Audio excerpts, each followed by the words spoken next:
Hello and welcome back to Creative Pet Keeping. This is another update on the Betta breeding series, and this is how everyone is looking today on this wintry December day. The tancho group right over here, which are these and these are the siblings. They are 5 months already. And then the star tails, which are right here and then right over there, are a little over 4 months old, like I think 4.5 months old, give or take, because they are roughly about 2 weeks younger than these guys. So that is where they're looking. I mean, not where, but how they're looking right now. Also, you'll see a lot of bubbles in the water. I just did a water change before I filmed this, and I want to feed them, and I thought it would be kind of cool to film them while I'm feeding them so you get to see them eat.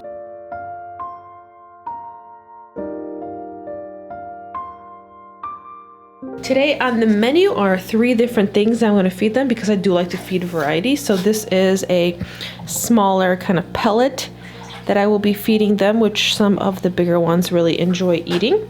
I also have this powder food right over here, and this is 3 different fry foods that are all mixed together.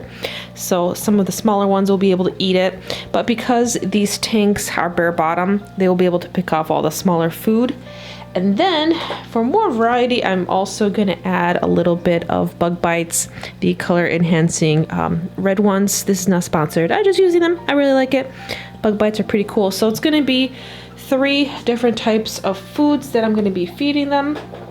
And I really feel like feeding your fish a variety of foods is very important to growing out very healthy fish. So I'll start off by sprinkling in some of the bigger pellets. I don't feed those too much because they are pretty big and hefty. They're not a big pellet, but I feel like they fill up the bigger ones pretty well. And the little ones are gonna get this as well.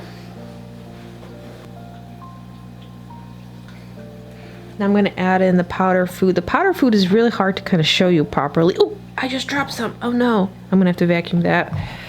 Look at this. Look at this. Right there. Fish room adventures. I got fish food on the carpet. But it's okay, it's okay. Accidents happen.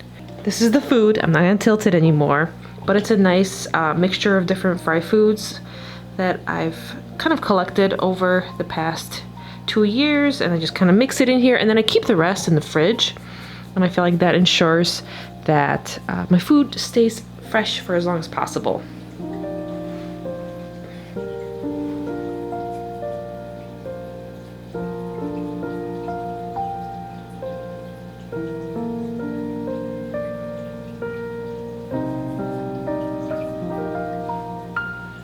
Lastly, I'm going to sprinkle in some of the Bug Bites. Now, as you can see, I'm giving them a pretty hefty amount of food, and they get this about twice a day.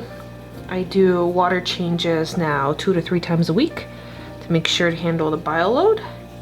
And the reason why the tank is bare is it makes it very easy for them to eat all the food. And then I do have snails in each tank and some shrimp that have survived that will help eat some of the uneaten food.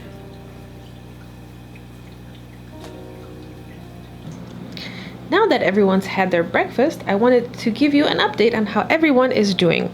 So this spawn, last time we talked about them, were very, very nippy, and in the previous footage, if you rewatch it, you'll see a lot of nipped fins. Since then, a lot of them had their fins regrow, and they're looking pretty good, and the nipping has been subsiding. I don't really know why that is happening, but that is a positive thing because that means that for a slightly shorter amount of time, I will be able to get away with not jarring them, which is really good because, you know, right now it's December, and December and January are the 2 coldest months, and I just think it's a lot safer to just keep them in the tank here. I'm comfortable with jarring them. My fish room is prepared, but in case we were to lose power, it is much easier to heat an aquarium versus keeping a jar heated. So looking ahead and trying to prepare for, you know, different scenarios, this is like the safest, easiest option. So we'll see. I'll try to keep them together for a little longer, but as you can see, they are pretty sassy. So I feel like maybe I can get away with 1 more month, and then I will have to start jarring, especially these large ones. And we'll just kind of take it a few at a time. So the most aggressive ones will get jarred, everyone else will stay in here. And as I continue the process, I will document it, and you will be able to see it along the way. In the last episode, I talked about how these little runts were staying quite small, even though these guys were growing at a pretty good rate.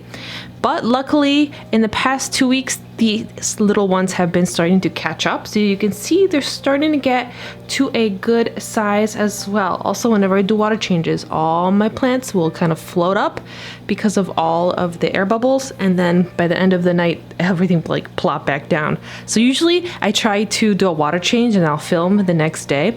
For the first time, I was like, I'll just film right after.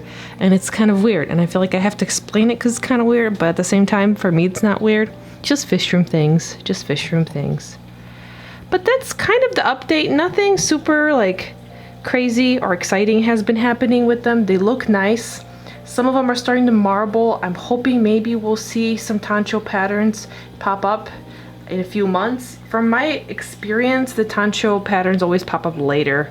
So I have to be very, very patient to see if we get lucky. But there is marbling that is happening. Some of them are starting to marble. So the process is starting. Things are changing. Things are getting excited. Not excited. They're getting exciting. Exciting, that's the right word. And it's so much fun. It's so much fun comparing the two spawns together as they grow up and being able to watch them grow. And hopefully in the spring, you guys will be able to hopefully get some of these bettas to keep as your forever betta pet. And it'll be super awesome. So thank you for watching yet another update on the Creative Pet Keeping Betta Breeding series. I'll see you in the next video, and I hope you stay nice and warm if wherever you are, if it's super wintry and cold like it is today. Bye guys!